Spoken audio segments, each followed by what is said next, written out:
فاطمه اللفعه اختي، والله لا كتبت لها في البريفي، هضرت معاها في البريفي قلت لها فاطمه خطيك، والله العلي العظيم عندي سكرين شوت وحطيتها لكم بها في الانستغرام، قلت لها فاطمه خطيك. وسورتو كي كانت تدور مع راجل مغربيه تلقى غير هذيك الفصعونه تاع نجاة ومرته اللي داروا لها هذه القصه كامله.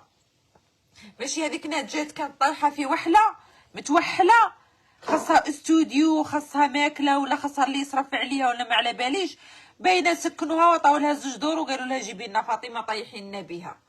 تلقى كاع قالب داروه لفاطمه، وانا قلتها لها والله الا قلتها لها في البريفي. انا نهار اللي عرفت باللي هذاك اللي معاها عنده مدامه من الجوارين قلتها لها في البريفي.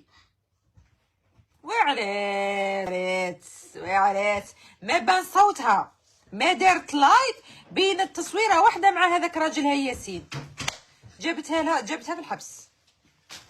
وعريت ما شدك تخلطي يا فاطمه.